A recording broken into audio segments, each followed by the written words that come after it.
eu fui aprendendo com o correr do tempo que em todos os espaços onde a gente vai, pulsa uma vida tão fantástica e com tantas belezas como as nossas.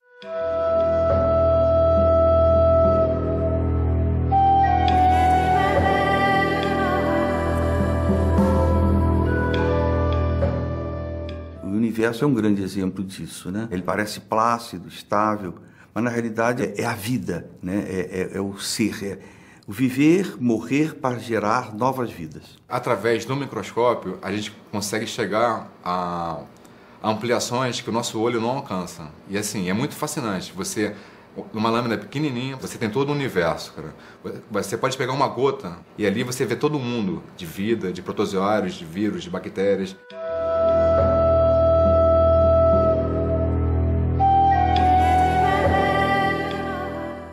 Um dos aspectos desse trabalho lá do Rio São Francisco foi procurar, né, fotografar as comunidades tradicionais, né? Os povos indígenas, os pescadores, né? O povo negro quilombola.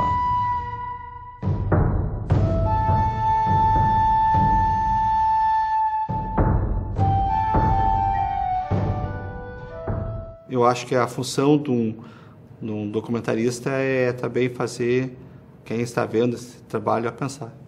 E se o teu trabalho conseguir sensibilizar essa pessoa que está vendo, isso já é algo assim muito positivo. Porque todas as pessoas, independente da classe social e até independente da idade, elas sonham. E essa realização desses sonhos, né, que nós como fotógrafos acompanhamos, é que são os seus fazeres. Então, quando eu falo da beleza, eu não falo só da beleza física, estética, também falo dela, né? Mas eu falo da beleza das realizações.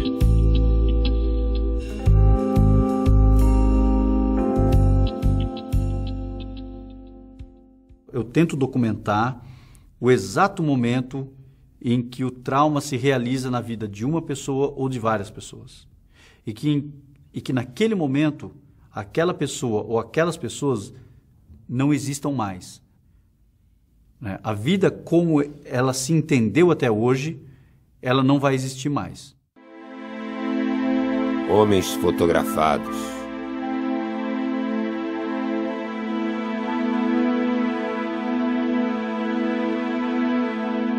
Homens registrando a vitória ou a paz?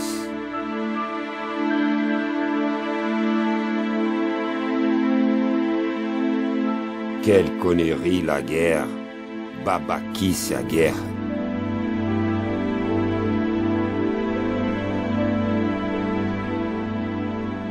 Escreveu o poeta Jacques Prévert. Mostra o fotógrafo André Lyon.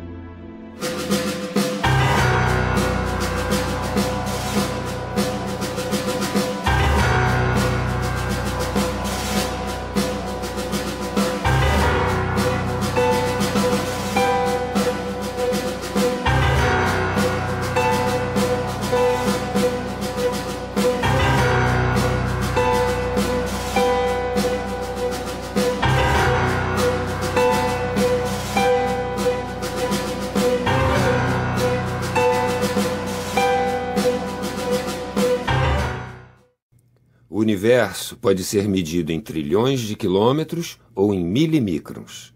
Depende para onde se olha.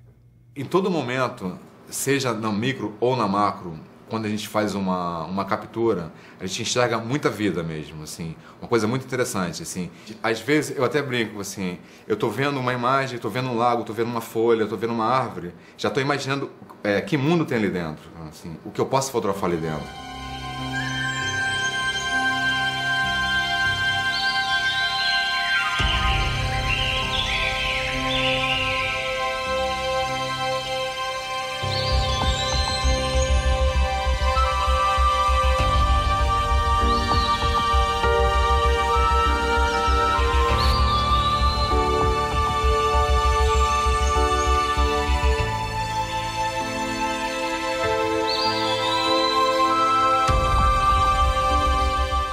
A grande briga entre a implosão e a explosão chega ao fim. E a implosão, a gravidade vence. A estrela então se colapsa, todos os elementos se aproximam e ela então produz todos os outros elementos conhecidos. Dessa forma, se só existia hidrogênio e hélio, todos os elementos que existem agora no universo são produzidos nas estrelas. Nós temos elementos diferentes de hélio e hidrogênio. Nós temos oxigênio, sódio, né? Carbono, enxofre, manganês, tem muita coisa no nosso organismo. Tudo isso não existia no universo primordial. Foi formado dentro de uma estrela. Eu sou um fotógrafo conhecido pela denúncia, né? Eu denuncio trabalho escravo, eu denuncio trabalho infantil, eu denuncio conflitos de terra, documentei o massacre de Carajás. Agora você mergulhar na vida das pessoas, dar uma sustentação à denúncia e você conseguir mostrar a beleza dessas pessoas.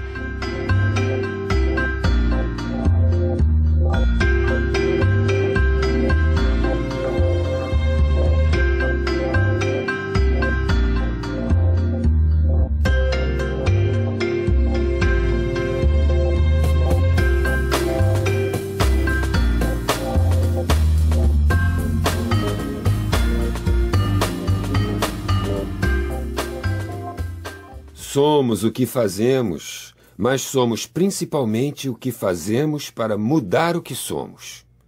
Eduardo Galeano. Percorrendo o bairro, vimos um casal de cadeirantes que começamos a olhar e começamos a perceber assim, algumas dificuldades. Só observamos assim, bons momentos, assim, como é que eles estavam transitando pela rua e as dificuldades que estavam enfrentando. Era um casal que tinha também um casal de filhos, um de 1 ano e a menina devia ter 4 anos. E chamou a atenção assim, o carinho, o cuidado que eles tinham com as crianças. E os dois com essas cadeiras transitando pelas ruas, entre carros, assim, sabe? Começamos a conversar, se aproximar deles lentamente. Foi um processo muito lento, porque é uma realidade assim, que tu não está acostumado. Tu vê, mas muitas vezes não enxerga. Só começa a se deparar com essas nuances assim, de ser um cadeirante quando tu começa a conviver com essas pessoas e percebe alguns graus de dificuldades. Mas uma coisa que eu achei legal nesse descobrimento é o caráter assim, que eles têm, a força de personalidade, de não gostarem de serem vistos como os coitadinhos, mas querem ser vistos como seres humanos.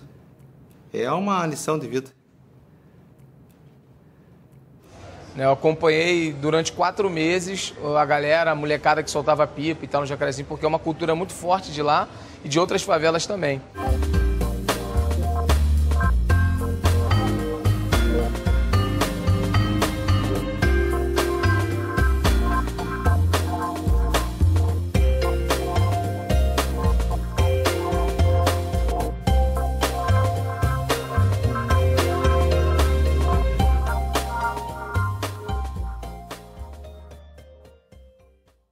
E um dos primeiros trabalhos eu fiz com uma colega, a gente foi pesquisar na periferia de Porto Alegre, um cirquinho pobre, muito pobre, circo de periferia. Então a gente foi 2, 3 vezes assistir o espetáculo, fotografar e entrevistar pessoas, né? Então tinha coisas absurdas. Por exemplo, o circo sempre tem um número que é com animal, hoje até está proibido, né? Mas nessa época era bizarro. O animal que o circo tinha era um porco. Então o número com o porco era fazer o porco dar a volta no picadeiro de joelhos.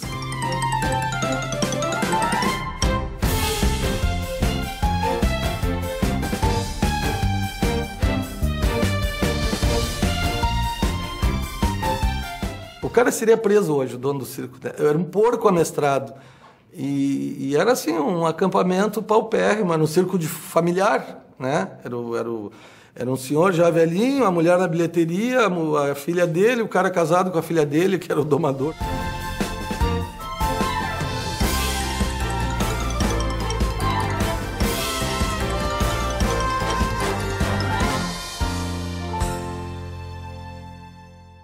Vânia Toledo fotografou gente do Pantanal e gente da Ribalta.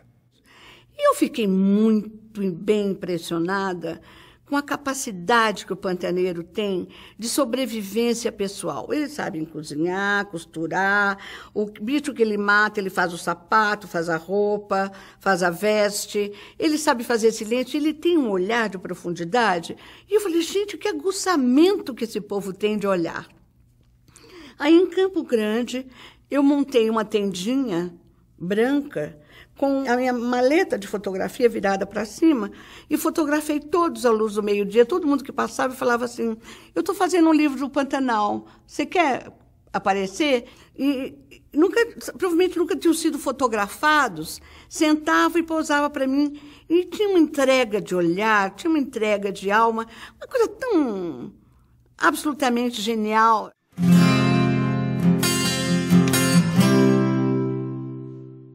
Eu valorizo muito as pequenas coisas, os pequenos detalhes. Eu nunca fotografo ninguém, mesmo sendo artista ou não, sem antes conversar, rir, brincar, confidenciar, para poder criar um clima de empatia com aquela pessoa.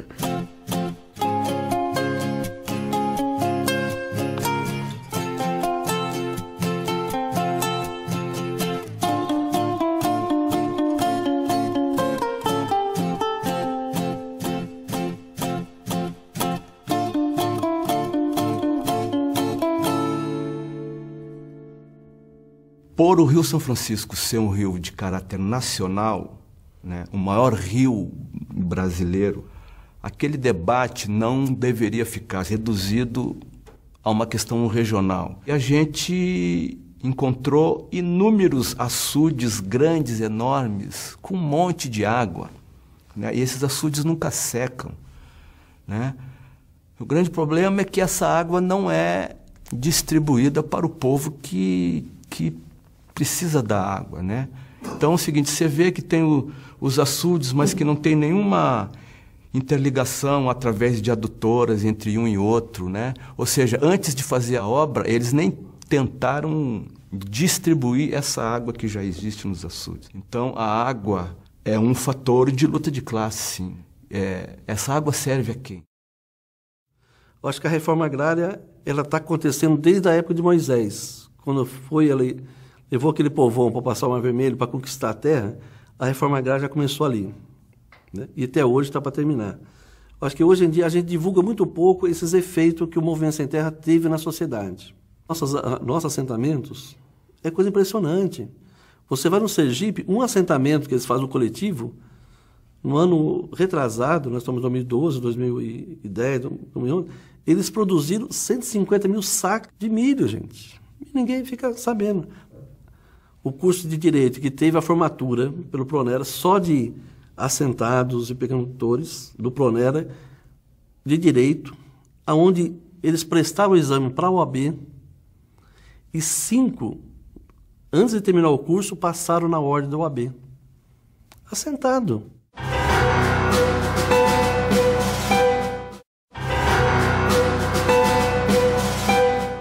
Vida e morte em um só movimento. Esse trabalho chama Eros e Thanatos, que eram fotografias tumulares misturadas com fotografias eróticas de uma oficina, que não existe nenhum lugar onde uma mulher nua se sinta mais à vontade do que numa oficina mecânica, né? E elas, enfim, se encaixam muito bem. É uma pena que esse hábito tenha se perdido, porque elas estão muito alegres ali como companheiras desses mecânicos e passam anos vivendo ao lado deles, né?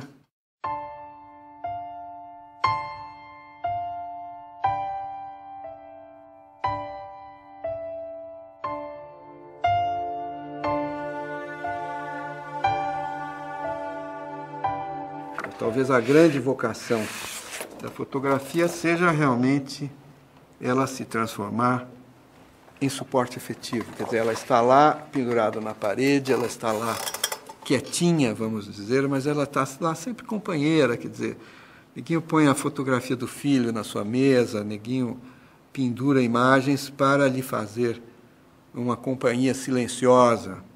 Não me interessa documentar o astro ou documentar o objeto celeste apenas. É preciso que ele seja inserido num contexto, Quando eu faço fotografia de grande campo, eu procuro inserir esses objetos num campo mais amplo, para depois ir vê-lo isoladamente. O Sol vai perder a sua característica de estar calmo, aparentemente calmo e plácido, e ele vai começar a se inflar. E nesse crescimento, ele vai chegar a englobar a Terra. Tudo que está aqui vai desaparecer queimado na fogueira solar. E depois disso ele vai crescer, crescer. E aí, quando ele não se aguentar mais, ele vai retornar e vai ficar uma estrela pequena, queimando por bilhões e bilhões de anos, e nós estaremos desaparecidos há muito.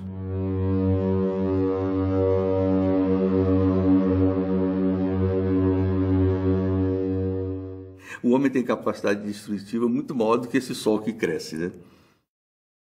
Tinha uma casa, né, cheia de soldados de Gaddafi, que eles tinham escapado de uma base e se abrigado dentro dessa casa. Dentro dessa casa tinham mais ou menos 100 soldados de Gaddafi. E os rebeldes começaram a bombardear essa casa de muito, muito, muito perto. E eu estava ali documentando isso. Em um momento, os rebeldes preparam um canhão para explodir o muro que estava bem na nossa frente, tipo 10 metros de distância. A bomba que aquele canhão dispara era uma bomba para destruir um tanque. E ali o fragmento dessa bomba matou esse rebelde. A aorta foi atingida, a veia da aorta, né? E eu estou filmando isso, fotografando e filmando, e nós conseguimos então resgatar o rebelde até uma garagem onde outros rebeldes estavam escondidos.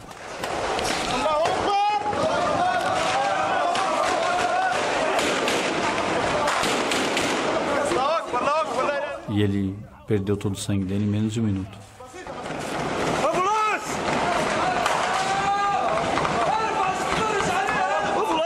E uma bala atravessa a parede e o fragmento dessa bala me feriu aqui.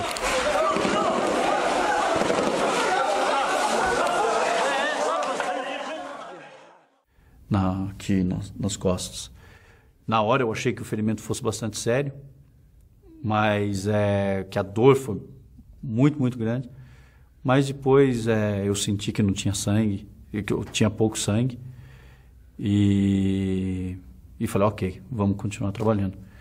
Até que... Porque eu sabia também que ali ninguém ia poder parar de atender aquele homem para me atender. Então, depois eu fui para o hospital e eles tiraram ali o negócio. Estava bem superficial. Eu estava cobrindo uma outra pauta para o jornal. E aí o meu chefe liga e diz assim, vá voando para o Jardim Botânico porque tem um sequestro com reféns e tal. Eu falei, o que eu vou fazer lá? Ele falou, não quero saber. Você é fotógrafo da sucursal, você vai ter que estar lá. Eu disse, não, mas vai estar toda a imprensa, depois a gente compra a foto. Eu disse, nananina, não. Durante o processo, assim, na minha cabeça passava um filme que parecia assim que eu estava presa a um filme de terror. E aí que eu descobri também que eu não gostava desse tipo de coisa. Eu não tinha aptidão para esse tipo de coisa. Fiquei um ano trabalhando essa sensação de impotência, né? Eu me lembro de uma outra ocasião no jornal O Dia, que eu saí da redação para fazer uma pauta que era o acompanhar um mapeamento que a polícia faria nos morros. E eu achei que era uma coisa assim, eles iam lá mapear e tal. Quando eu vi, os caras estavam dando blitz, dando rasantes, e eu de vestido dentro de um helicóptero. Né? Disse, o que eu estou fazendo aqui? Tem gente que tem aptidão para isso. Eu não... Minha área é outra, assim, não consegui conviver com isso. Muitas vezes, quando eu me escondo atrás de uma câmera, eu consigo suportar o que eu estou vendo. Mas eu não conseguiria fazer isso se eu não tivesse com uma câmera na mão. São situações que eu me blindo ali para eu conseguir continuar trabalhando.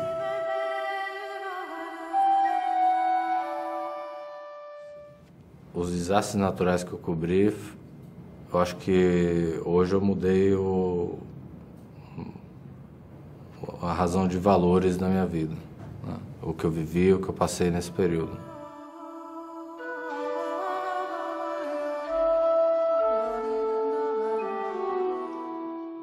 O Haiti, O país já era pobre, né? Então, o fato das pessoas não terem mais a própria casa, né, por menor que seja, a perda, eu acho, foi muito maior do que num país mais rico. As pessoas, de fato, já não tinham nada, depois de um terremoto, desapareceu o pouco que tinham. Então, o sofrimento, para mim, foi muito alto.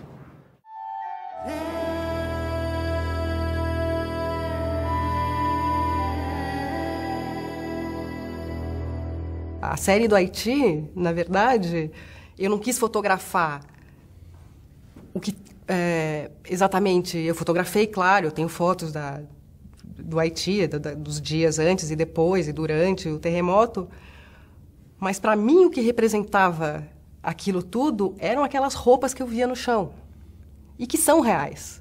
Eu transformo ela para daguerreote, eu faço isso, faço aquilo, mas elas são reais. E para mim, aquilo, mais do que todo o resto, aquelas roupas que parecem corpos esvaziados e abandonados, para mim aquilo era a representação.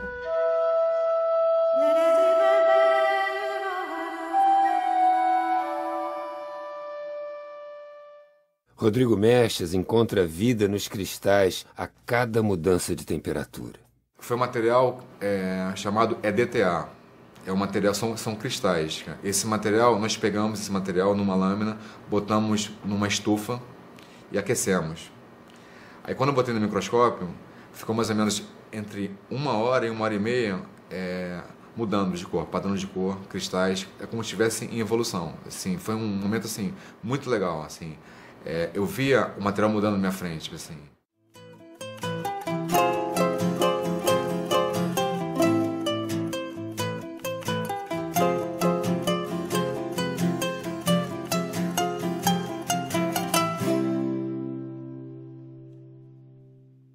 Nós somos parte de uma estrela. Somos pó, poeira de estrelas. E esse é a eterna luta da vida e da morte. Nós vamos, como no nosso Sol, também chegar ao seu fim, ao seu ciclo. Ele vai nos englobar e vai nos destruir completamente. E voltaremos, os nossos elementos serão novamente distribuídos no universo para irmos para outros lugares, outras paragens, quem sabe em outros, junto a outros sóis, formar outros planetas e outros seres, enfim. Esse é o ciclo da vida.